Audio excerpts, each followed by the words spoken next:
Hi, my name is Matt McCullough, and today I'm going to be talking to you about limited company buy-to-let. What I'm going to be covering is these 5 key topics. Why company buy-to-let? Why is it so important? Actually, what's causing the big drive in the company buy-to-let market? And actually, what's happening on the back of that? How many people are setting up companies? What's the process for that? What is incorporation? And also the process of actually defining that limited company itself, and then some of the myths that I'm trying to bust around how much does it cost to do so, and also are there any reliefs available? Before finishing with some pros and cons, and hopefully in the day, any questions. So, our starting point, why company buy-to-let? Well, a brief history lesson for you. There has been additional constraints placed on individual landlords by the government, those specifically owning buy-to-let in individual name of a higher rate taxpayer have really felt the pinch. Actually, since 2017, the government have been tapering away what was 100% mortgage interest tax relief on the finance costs right down to where we are today, 0%, and replacing that with a flat 20% tax relief on rental income. What that's meant is that many landlords have actually lost income, losing profit. It's becoming a costly process owning a portfolio. So these who've sought the relevant right tax advice are beginning to incorporate, transfer some properties from individual to company name, and also buy new ones in a limited company structure. So what has all these tax changes caused? Well, first and foremost, if I was at the auditorium live today, I would ask everybody there these 2 key questions. Number 1, if you could all show me your hands of how many of you have had a limited company inquiry this year alone, I'm pretty confident you'd all raise your hands. But number 2 would be the people that are more experienced in dealing with current landlords that have limited companies or limited company inquiries. Can you raise your hands if you've seen an increase in these? And I'm also very confident that you would all raise your hands. Why is that? Well, just last year, there was a record number of limited companies set up for buy-to-let purposes. Just under 42,000 companies were set up. That's actually taken the limited company buy-to-let total to 228,743 in the UK alone, which is staggering. Now, also, Aldermore have done some research, as we do every year via our friends at BDRC, and we asked a large population of landlords various different questions relating to the landscape. Now, some key takeouts in here that confirm the stats around transferring from individual to company back this up. That 1 in 2 landlords say they'll purchase their next property in a company name.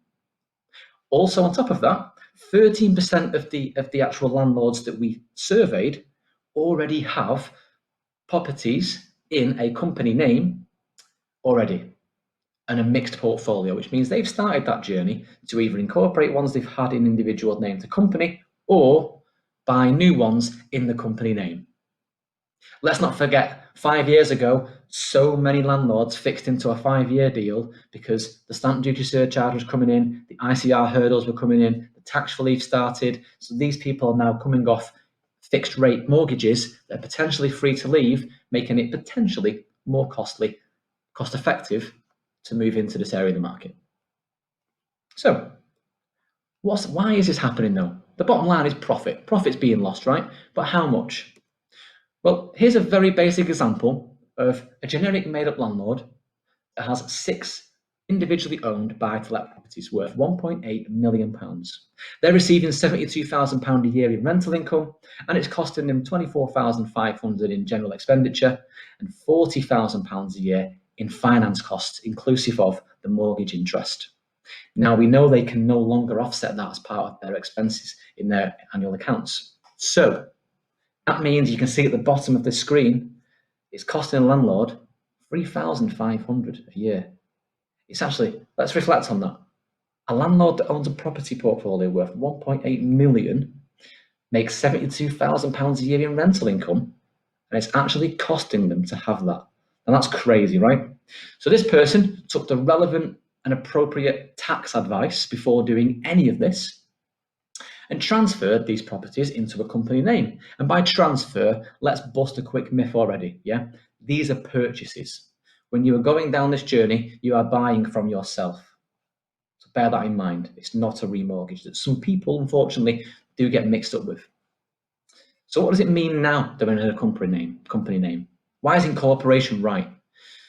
Well, for the same landlord, the same bricks and mortar portfolio earning the exact same income, you can now see that because they're being taxed on corporation at 19%, and they're not being taxed as a higher rate taxpayer as the individual was, and they can offset up to 100% of mortgage interest as part of the finance cost in the portfolio, they're now earning individual net profit of over £4,700.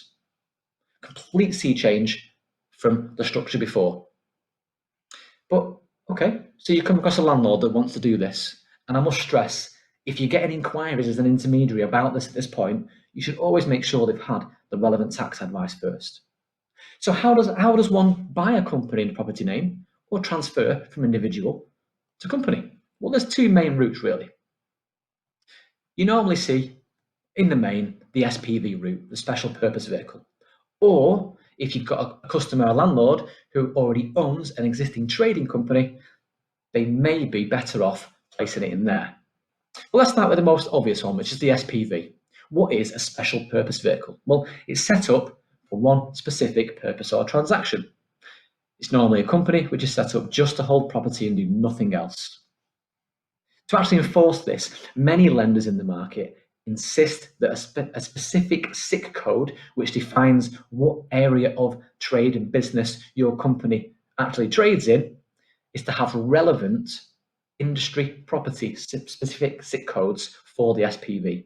What that means is that if you've got a specific SPV set up that doesn't have one of the following listed below SIC codes relating to buying and selling property, owning and letting, or maintaining real estate, they may not allow you as the intermediary to place that case with them, because that then could become a trading limited company. I'll touch on that shortly. But essentially, most lenders ensure that your SPV is set up to have the relevant SIC codes to apply. Bear in mind, most people who are buying properties in a company name want to do it this way because it can be more creative from a company structure point of view. But when they've sought relevant tax advice, it actually might be prudent for them to put these properties into a currently trading limited company. Maybe they're a self-employed baker, or a plumber. Doesn't really matter. Essentially, a trading limited company is something that's already trading in any sector that's possible. Yeah, whether it's a carpet shop, a veterinary surgery. Now, what I've been really clear about, though, is it could also be a historic SPV that has diversified over the years. Now, when you're faced with these applications, let's just, for argument's sake, say there's 20 lenders in the market that offer SPV products. There's going to be approximately half of that, maybe a few more, that will allow a trading limited company mortgage with ease. So one of the key things to always check if you are placing a mortgage for a customer that's already got an established SPV is to ensure that it hasn't diversified in any other trading. How can you do that? Well, to stop this becoming a hiccup later down the line, always check Companies House for the SIC codes. If a trading limited company, or an old SPV, let's call it, has property-specific SIC codes that are still relevant, then that's fine. It doesn't become a trading limited company. But be really careful, though, that if, bearing in mind the SIC code requirements on Companies House are for the directors of that company to upkeep every year and change and amend as they see fit. If that doesn't happen, then there's always one fail-proof way to find out if an SPV has become a trading company, and that's by looking at the annual filed accounts under the profit and loss, and if the income sources are being derived from multiple different trading-related sources, that's a telltale sign it's become a trading limited company. So always bear that in mind pre-application. Okay, so you've got a customer that wants to buy in a company name. What actually happens? What's happened so far to get them to this place? Well, the setup of the limited company, really. Now, I must stress at this point, this isn't your job as an intermediary, right? This is normally the accountant, the tax advisor, or one of the other third-party providers that could actually facilitate this service that you see online in today's world for a small fee. So, first and foremost, Your landlord would need to define a specified name for the SPV. They need to make sure it's not already taken. You can't set up a company name if it's already been taken, right? So a quick company's check to ensure the name's available will suffice. Step 2 is the most important part. It might sound obvious, but registering the company at Companies House in the correct way will set you up for success or failure. And I'll give you an example why. So any shareholder that's going to be in this SPV, which is normally going to be the primary applicants that were on the previous mortgage, if they hold 25% or more shares, they will become a person with significant control. That means that on Companies House, all of their personal details will have to be registered on the public, and it's available and it will appear on the public register. Now, where that becomes important is that from a lending point of view, when you apply for the mortgage in this company name, lenders will normally insist that all people that are named as directors, and also those that may be non-directors but hold a 25% shareholding or more, are to be named on the application. That means that they must meet the lender's criteria for minimum age, for any credit issues that you may have in the background, and so on and so forth. That needs to be set out at the start. Most lenders accept up to 4 directors on a company application. Some stretch to 6. So what you don't want to do is find out that the customer's gone away and set up an SPV with 10 individual shareholders, all directors, all holding 10% each. That's not going to work from an application point of view. So that's something that the accountant must be discussing with their customer at the start. As a tip, get yourself linked up with an accountant. So these things can be discussed between you all at the start, so they're getting the relevant tax advice that actually links in with the appropriate mortgage advice. Step 3 is simple. Make sure the company has all the required SIC codes listed within the company to ensure it's a property-specific SPV.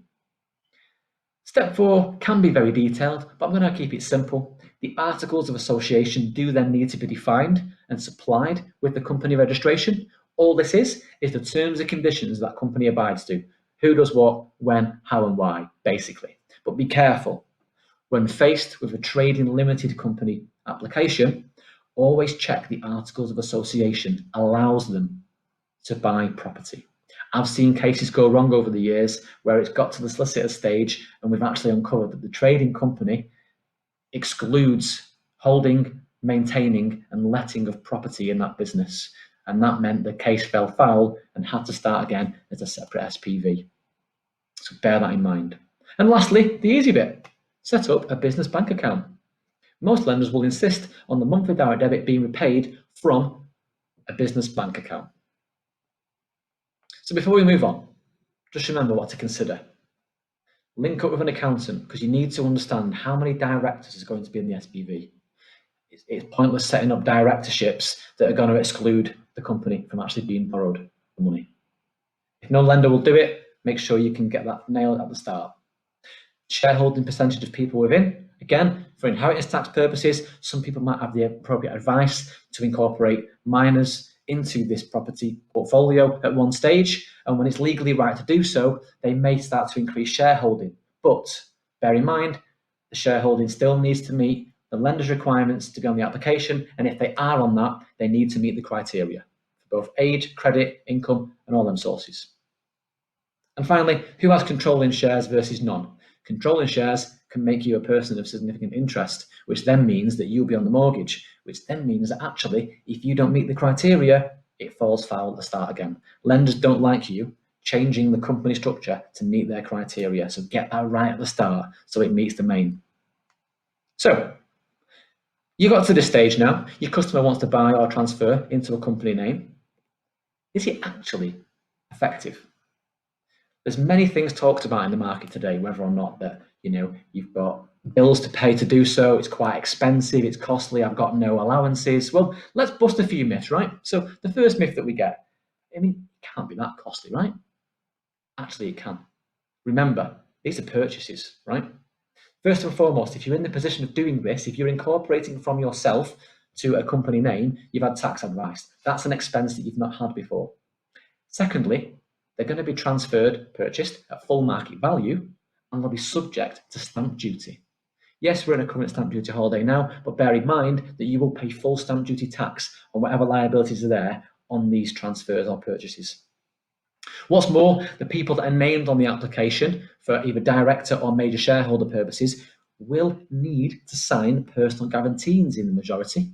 That means that because we're lending to a company, we do have to hold a physical live person accountable for the mortgage balance. Lenders can't chase a non-physical entity for money. So if someone fails to repay, somebody needs to be personally liable. Hence, the personal guarantees being signed. With that comes independent legal advice, another cost. You will take independent legal advice on signing the personal guarantees. It's a must. Another expense.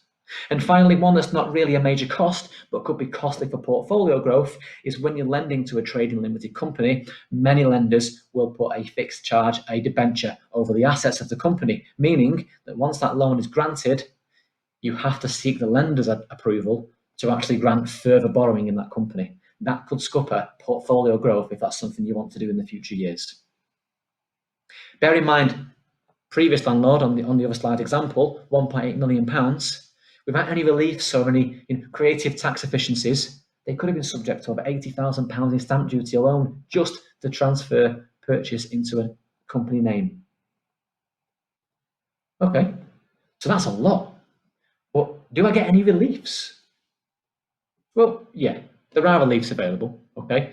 There are some very creative ways that HMRC approved that can allow you to transfer into company. But the two most common ones are really Incorporation Relief. Again, these are all advised from an accountant at the very, very start before you join this journey. But Incorporation Relief basically means that you can postpone or defer the capital gains liability that is placed upon the individual from selling the assets to the company. It's normally in exchange for shares in that company, but be careful though. It's a postponement or a deferral, it isn't a waiver. There are some lenders out there that will actually allow you to raise additional capital on the transfer to actually cover these bills as part of the mortgage. Always seek that out first. Secondly, multiple dwelling relief. I've got an example on screen, but to make it sound really simple, all that multiple dwelling relief allows is that you could be able to claim relief if you're buying more than one property at a time in a linked transaction. And all that happens then is the bulk value of the transaction is split by the units. So you're paying stamp duty on the split cost rather than the individual. Therefore, you're getting a lower stamp duty liability. But always make sure the tax advisor does that first. Okay. So what about anything else? And what about if actually I'm incorporating for myself? I mean, there's no deposit proof, right? Well, no, not really. Deposit is equity, really, isn't it, right? Most of the time, it's gifted into the company from the individuals that they're major shareholders or directors in as part of a director's loan, and it will show on the company accounts. However, there is another option that you could uptake, which is that you could actually, if you've got an existing trading company, loan retained profit into the SPV. Now, the beauty of this, it's been actually found to be quite tax efficient because essentially that loan does have to be subject to an interest rate. But because you own both companies, you could actually set the interest rate at zero, meaning it's an interest-free loan and become very tax efficient.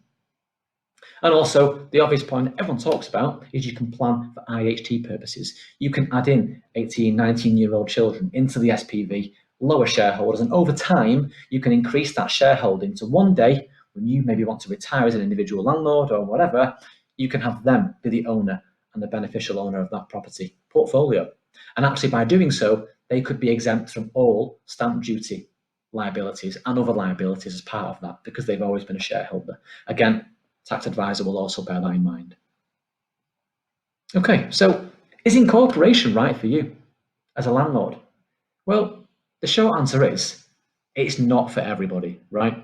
And that's why you'll hear a lot of people in today's market buying the new ones in company name to separate it completely without having to go on this journey of bulking up an individual portfolio to one day have to incorporate it because it costs a lot of money, right? So it's not for everyone. That journey will be signposted at the very start, hopefully before your customer even gets to you to ask about that mortgage. But when it is for the right person, you do also have to factor in not just the benefits, but also the cons. And there are some pros and cons overall. So to leave it with you today, the pros are obvious. You can still offset 100% of your mortgage interest and some of your finance costs. Therefore, your net profit isn't hit as harsh. You do, as a company, get a £2,000 tax-free dividend relief every year. The profits can be reinvested much easier, and you've got a legal separation. Yes, you sign a personal guarantee, but the property owned by the company, not a person. The cons are obviously quite obvious. It costs a lot of money to incorporate, but buying as fresh in a company name, you must all remember that you don't get a capital gains tax allowance as a company. And limited companies do come with running costs. You have to upkeep company's house every year, file annual accounts, all of this great stuff. But really, one thing to be mindful of as an intermediary is the packaging of these cases is very different. You will have to supply company accounts if it's an existing trading company or an established SPV. You'll have to get personal guarantees supplied post-offer. You'll have to be aware of the shareholding up front to make sure it fits the policies. So the packaging and placement of the cases becomes not as easy, right? So if there was 4 things I'd leave you with to take away from today, is number 1, absolutely get yourself set up and linked with a tax advisor. Why? To make this whole process easier. They get the right advice, but actually it also links in with the mortgage, so they all work smoothly. Secondly, it's a good referral lead for you both, isn't it? Okay. Number 2 would be that get yourself full say with all of the acronyms that are used in company buy-to-let, SPVs, the different fixed costs that are there, debentures, floating charges, personal guarantees, all of that stuff. Do a bit of reading up to ensure you know exactly what's being talked about when a lender asks for certain things. Number 3, it might sound quite obvious, but reach out to your current landlords that are on your book and understand where they are in this journey. If it is something that you need to prepare for, if they're going to come to you in a few months' time with a business plan like this to incorporate. And lastly, there's so many great BDMs in the market right now that know this stuff inside out. Speak to them about any concerns that you've got, and they will absolutely help educate you in this area of the market if you're not quite upskilled there just yet. So thank you very much for listening to me today talk all things company buy-to-let, and hopefully you'll see me shortly on the live Q&A for any questions that you've got. Have a great day.